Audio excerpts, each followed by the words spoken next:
Começando nossa aula de Fundamentos Teórico-Metodológicos do Serviço Social. E que raio que é isso que se trata de Fundamentos Teórico-Metodológicos do Serviço Social? Minha gente, preste atenção. Fundamentos Teórico-Metodológicos do Serviço Social, o famoso FHTM, diz respeito à história da profissão, a como a profissão surgiu e se constituiu, também por que se constituiu e para que a profissão foi necessária, né, que surgisse. Quais foram os motivos ali, as demandas reais para que essa profissão viesse à tona e se tornasse concreta na sociedade. Como também, qual foi a trajetória da profissão, como se desenvolveu a profissão, quais foram as referências teóricas, quais são os valores éticos no decorrer na trajetória da profissão, quais documentos que embasaram a prática profissional, qual contexto histórico, político, econômico, social e cultural a profissão surgiu, se desenvolveu e em qual contexto essas transformações na profissão aconteceram. Então, a gente tem uma leitura da profissão por meio dos fundamentos teórico-metodológicos do serviço social, acerca da sua história, do seu desenvolvimento, da trajetória da profissão e da categoria profissional, como também as influências aí do contexto histórico, social e cultural da sociedade. Vamos lá? As protoformas do serviço social dizem respeito aí ao embrião da profissão. Pensem aí numa sementinha. Qual foi a primeira forma de aparecer a profissão na sociedade? E nós temos aí a data da primeira escola de serviço social no mundo, que foi em Amsterdã, em 1899, que tinha o objetivo de disciplinamento do tempo do operário. Pense aí que era uma prática educativa, doutrinária, para controlar realmente o tempo desse trabalhador do chão de fábrica, para que ele não usasse o tempo dele de forma ociosa, no sentido de adquirir algum vício, como por exemplo o uso de álcool, e também restringir ali, oprimir qualquer tipo, sufocar qualquer tipo de insatisfação desses trabalhadores, né? No sentido ali de controle do tempo, para que não houvesse nem tempo de questionamento ali sobre suas condições de trabalho, né, e possíveis melhorias que poderiam acontecer. Então, era uma prática bem conservadora ali de controle e disciplinamento dos trabalhadores. A profissão de assistentes sociais era conhecida como categoria de agentes sociais. Essa era a denominação dos profissionais da área de serviço social. A primeira escola de serviço social na América Latina surgiu em 1925 no Chile e era uma subprofissão da saúde, em apoio aos médicos. Nós tínhamos aí, então, o serviço social ligado principalmente a instituições hospitalares, a hospitais filantrópicos, no suporte ali como uma subprofissão às práticas da medicina, tá? E a questão social era conhecida e reconhecida como caso de polícia, ou seja, qualquer manifestação da questão social, nós tínhamos ali uma intervenção por meio da opressão, da violência. A gente tem a implantação do serviço social que data de 1920 a 1930. Nesse período, a questão social tem uma mola que a impulsiona, né, a vir para a sociedade, digamos assim. Você pense num motivo que foi para a questão social se tornar questão social. É a generalização do trabalhador livre, tá? Por quê? Porque anteriormente nós tínhamos um regime de trabalho ligado à exploração da mão de obra, de uma mão de obra que era escravizada, tá? Regime de trabalho sob a ótica da escravização desses trabalhadores. Esses trabalhadores não tinham direito nem autonomia de buscar um trabalho e receber um valor em troca, que nós conhecemos como salário. Eles não tinham direito a receber nenhuma contrapartida pela exploração da sua força de trabalho. Com o desenvolvimento das indústrias, não era mais interessante ter uma mão de obra tão ligada a um regime da agricultura, né? E aí precisava-se de uma mão de obra inserida nos espaços industriais, né? E aí a gente tem, em contrapartida a isso, nessa correlação de forças, a necessidade de que esses trabalhadores migrem, né, para os centros urbanos industriais. E aí a gente tem a contrapartida para esse trabalhador, o salário, né, que é a maneira como o trabalhador tem de sustentar a sua própria subsistência da sua família.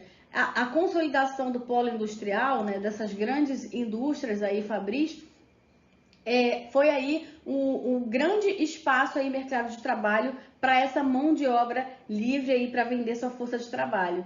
A gente tem aí nesse contexto uma exploração abusiva desses trabalhadores, onde esses trabalhadores, principalmente os operários, né, que a formação da classe operária inicialmente são formada pelos operários justamente pelo desenvolvimento das indústrias, tá? Que era reconhecida como uma agitação social. Não era bem aceito, na verdade nem um pouco aceito, a mobilização desses operários, porque era conhecida como uma ameaça à moral, à religião e à ordem pública.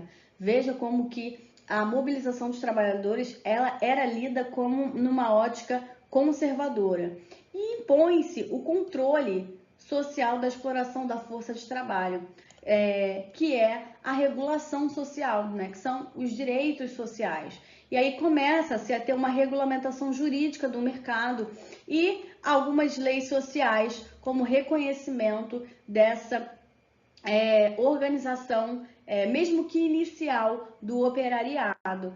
A gente tem aí uma mudança no posicionamento da igreja e do Estado frente à questão social, não lida mais somente com uma questão de coerção, de caso de polícia, mas também uma ótica de considerar a gravidade, aí, as evoluções que têm acontecido, a gravitação aí da questão social, certo? A piora aí da qualidade de vida da população e reconhecer também que a força de trabalho, ela inserida no processo de produção, recebendo um valor pela exploração da sua força de trabalho, que é o salário, como parte aí também esses trabalhadores compondo o processo produtivo, é um contato que permite a eles construir uma consciência sobre o seu lugar na sociedade e a importância do seu papel na produção da riqueza. Mesmo que esses trabalhadores ainda não tivessem uma consciência crítica totalmente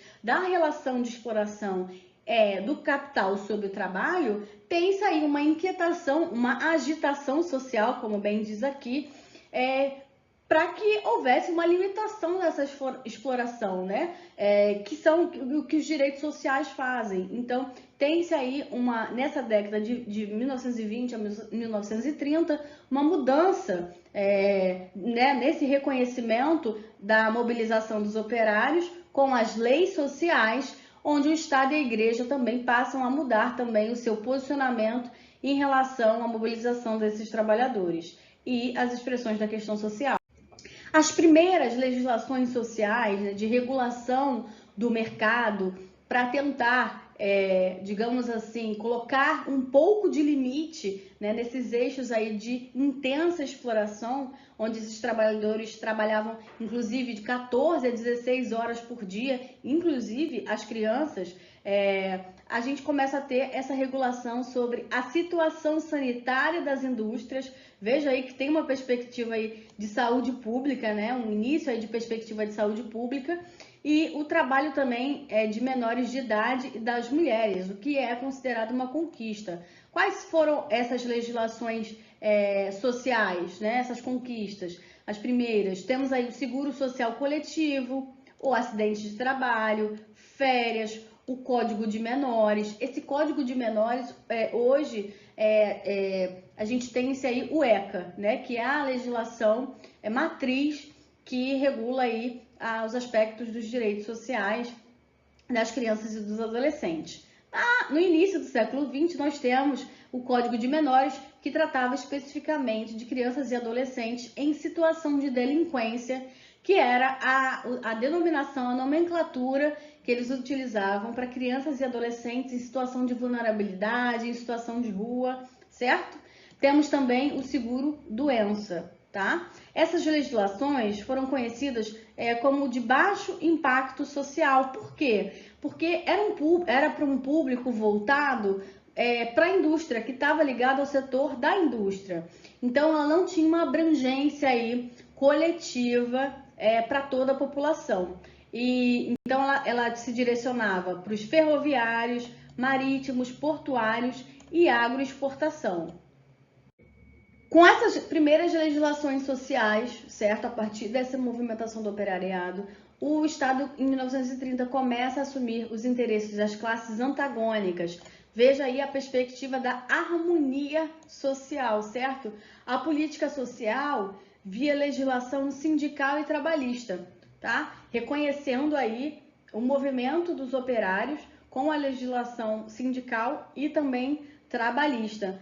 Essas legislações tinham o objetivo de disciplinar os setores populares, certo? E também como instrumento da expansão capitalista. Lembrando aí que a regulamentação do salário, das férias, também tem o caráter aí de movimentar a economia e também a regulação do Estado no mercado para expansão do modo de produção capitalista. Temos nessa data aí a instauração do Estado Novo, onde Getúlio Vargas ficou 15 anos na presidência da República, e o movimento operário é duramente oprimido, reprimido nesse período do Estado Novo. É um paradoxo que nós temos aí das conquistas ligadas ao trabalho, à regulamentação do trabalho, mas também temos aí o objetivo de disciplinar esses trabalhadores, ou seja, de evitar contestações ao status quo, à manutenção da ordem, certo? E ao mesmo tempo a gente tem aí uma repressão aos movimentos operários, certo? Um ponto central de análise que a professora Yamamoto traz para a gente é que a implantação do serviço social tem relação com o Estado, o mercado e a igreja. A professora diz que esses três elementos são centrais para a nossa análise da implantação do serviço social.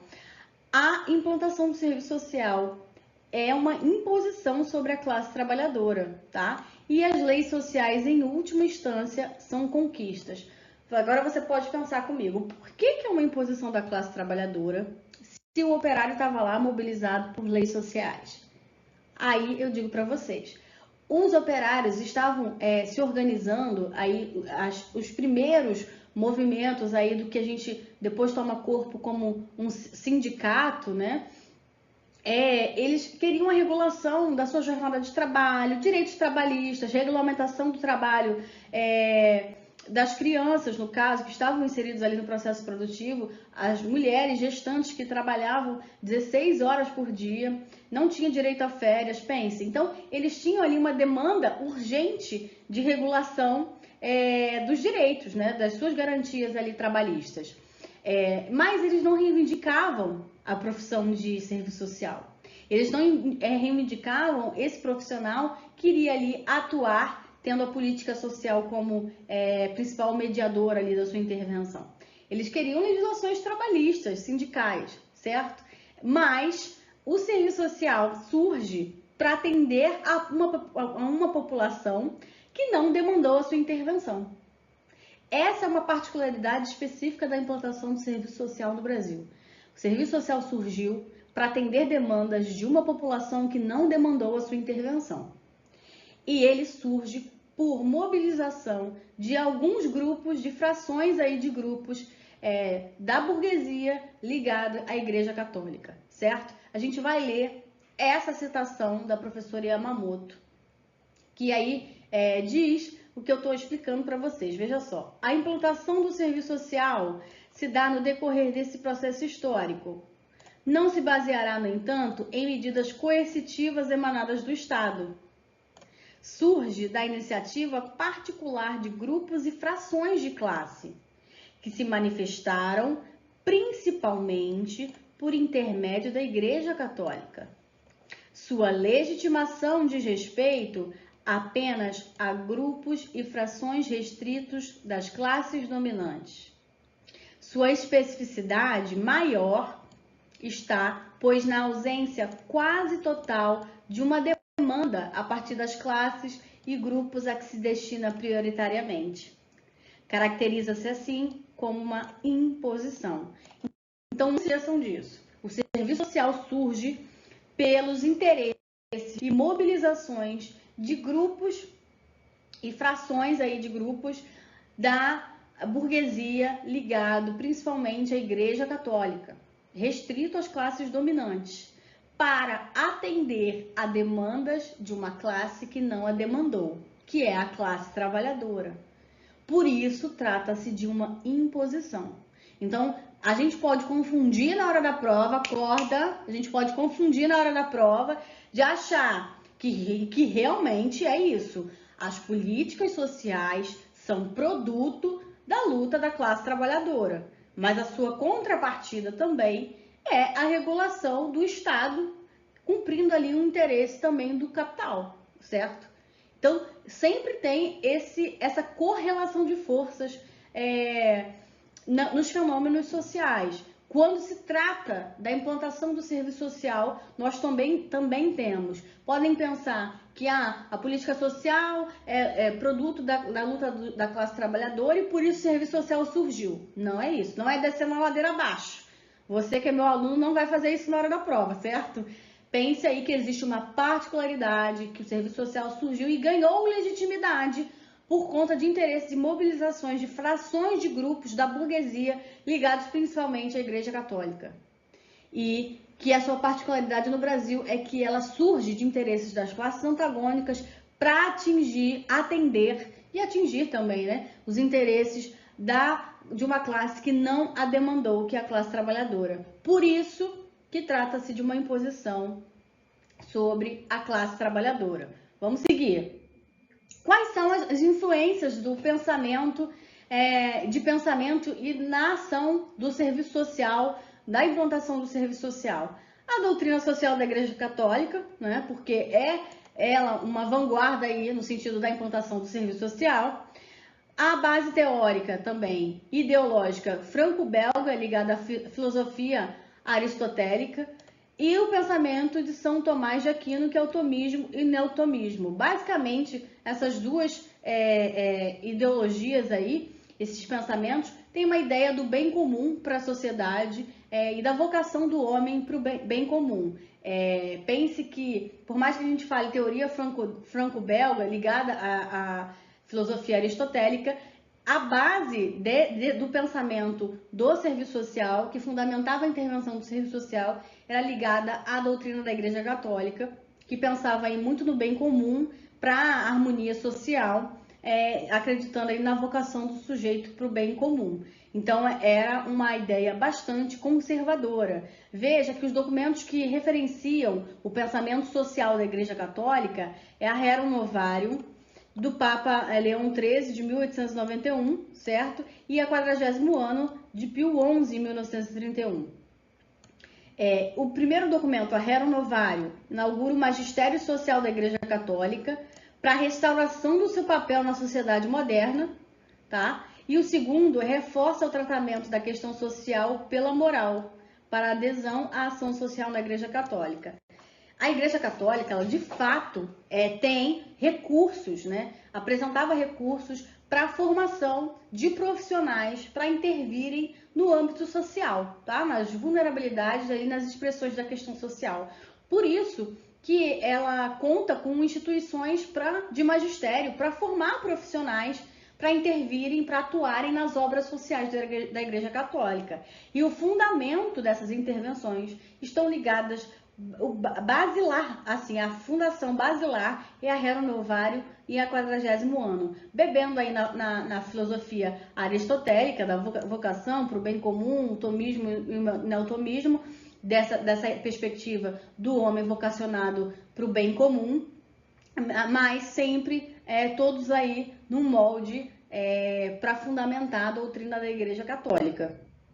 O pensamento social da Igreja Católica não é uma teoria social, nem ciência. Logo, a doutrina social da Igreja Católica se constitui em um conjunto de princípios e crenças. Constitui-se, portanto, como suporte a um sistema religioso, filosófico e político. Então, pense que toda vez que a gente falar em doutrina social e se cair na sua prova que o serviço social tinha como fundamento a teoria da Igreja Católica, está errado, porque a teoria da Igreja Católica não existe, existe uma doutrina e doutrina não é teoria. A doutrina é um suporte, tá? De princípios, de valores, de crenças a um sistema religioso, filosófico e político, tá? Ou seja, pensem aí numa dinâmica, pensem aí de fato na Igreja Católica, e que a doutrina serve para dar coesão para fazer essa dinâmica funcionar, se produzir e reproduzir. Não é uma teoria porque não é comprovado cientificamente, não é oriundo de pesquisa científica, nem comprovado por elementos quantitativos, causais ou qualitativos de significados de fenômenos sociais, certo? Então, é uma doutrina a partir de crenças, valores, perspectivas mesmo, tá? A teoria se reproduz conceitualmente do movimento do real, explicando a realidade a partir de aproximações, ou seja, existe uma pesquisa metodológica para comprovar os fenômenos sociais a partir da realidade, certo? Explicando a realidade. Cada teoria é um método de aprender a realidade, o real. Por exemplo, o positivismo, que analisa os fenômenos, os fatos sociais a partir da sua causalidade, e o marxismo, que analisa a realidade a partir da perspectiva da relação capital-trabalho. A gente tem, nesse período aí, a reação católica, porque todo esse movimento da Igreja Católica não era só pelo fim das obras sociais, porque queriam cumprir aí a sua missão de caridade filantrópica, mas porque a Igreja Católica estava numa disputa de poder, do seu lugar ali, de influência na correlação de forças com o Estado, né? Tendo ali, sendo braço ali, suporte do Estado no controle, na ordem, né? E com outros grupos sociais que estavam em voga ali, surgindo. Então, era uma disputa de poder ali e havia uma reação católica para se reafirmar nesse espaço ali enquanto grande articulador do status quo, de manutenção da ordem. A Igreja Católica perdeu ampla hegemonia na intelectualidade e na sociedade civil, porque a gente tinha aí uma crescente do pensamento da modernidade, né, da valorização da razão. Nós tivemos aí no Brasil, na década de 20 do século passado, a Semana de Arte Moderna. Então, tivemos também a fundação do Partido Comunista no Brasil. Então, várias perspectivas do âmbito político, econômico, social, que estavam surgindo ali, contestando essa visão religiosa da Igreja Católica, da origem do mundo, do destino da humanidade, do porquê de ser das coisas. Então, havia ali uma correlação de forças, uma disputa de forças, né, políticas. A gente tinha uma ascensão do monopólio ideológico da burguesia, nós já estávamos aí vivenciando o estágio monopolista do capitalismo, certo? Então, a burguesia era aquela que tinha ali, digamos ali, o bastão ali do controle econômico. Logo, José Paulo Neto, né, denomina o Estado como comitê executivo dos interesses da burguesia. Então, a gente tem a ascensão ideológica da burguesia porque ela estava ali no seu ápice ali dos monopólios, no controle ali da produção e da acumulação da riqueza.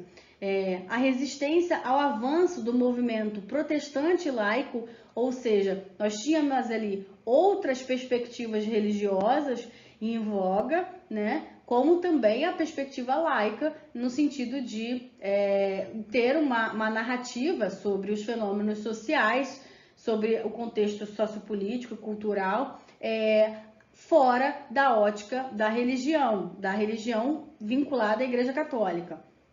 E ela tinha interesse também, a Igreja Católica, de ter a manutenção ali, como eu disse para vocês, de se manter ali articulada como principal suporte ali na ordem, na hierarquia do Estado, né? Esse Estado liberal, né? Que era um Estado mínimo para os trabalhadores, onde o mercado se regula por si só. E o trabalhador tem que dar conta aí com seu próprio salário, das suas questões, das suas mazelas sociais, sem a intervenção do Estado via política pública.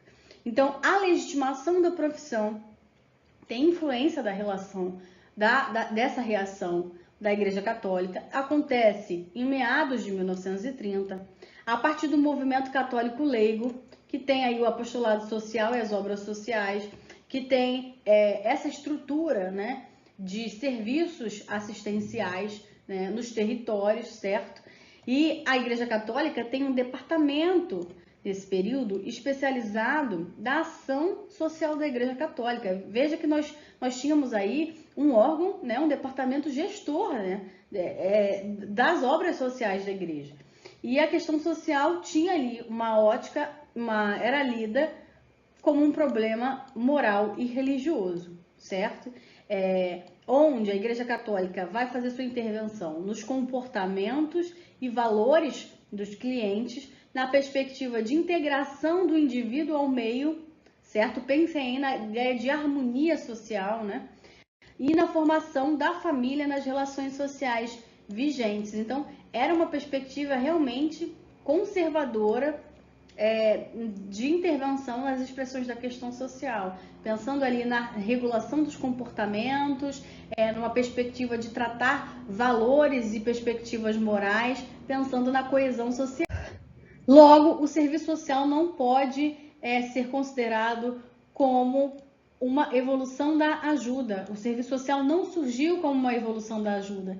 Existe uma intervenção do Estado nas expressões da questão social, a estruturação de políticas públicas, como também instituições que são constituídas aí para formar esses trabalhadores, os agentes sociais. A primeira escola de serviço social foi constituída aí pelo Centro de Estudos e Ações de Assistência Social em 1932, que logo será integrada aí à PUC São Paulo em 1936, tá? O Centro de Estudos e Ações de Assistência Social, o CEAS, conjugava ação social mais ação católica. Ele tinha a função de formar trabalhadores sociais, disseminando a doutrina social da Igreja Católica. Inclusive, houve um curso intensivo aí de formação para moças. Anos depois, os homens são incorporados também para receberem essa formação para trabalhadores sociais, para trabalhar com assistência social. Tá? O objetivo do CEAS é promover a formação de seus membros, fundamentar suas ações e conhecimentos dos problemas sociais pela doutrina social da Igreja Católica. Então, era uma intervenção nas expressões da questão social, tá? Formar trabalhadores para intervir nas expressões da questão social sob a ótica, né, da doutrina social da Igreja Católica.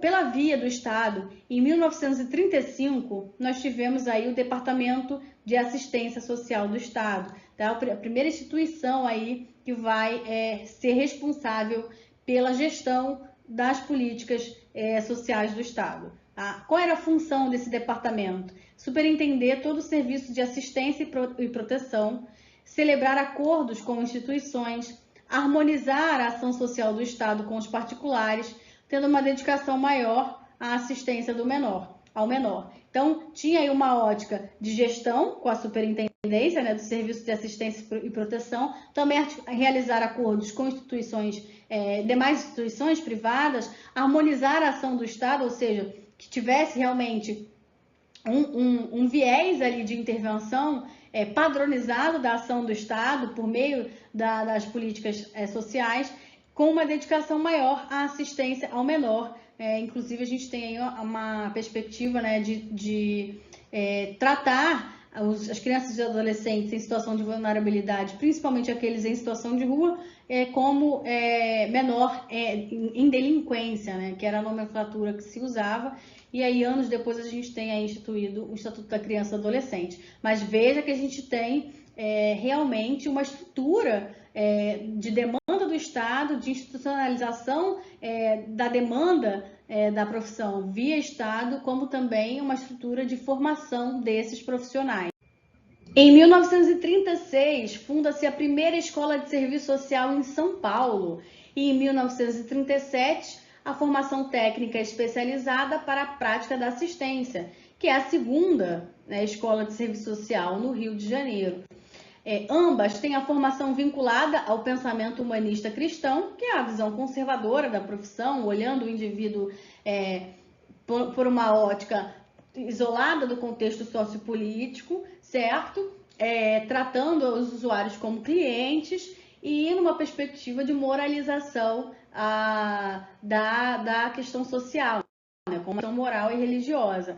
Ambas são responsáveis pela educação dos trabalhadores. Então, esse viés, desde a primeira escola de serviço social em Amsterdã, em 1899, permanece ainda nos anos 30 do século XX, com a perspectiva de disciplinamento dos trabalhadores.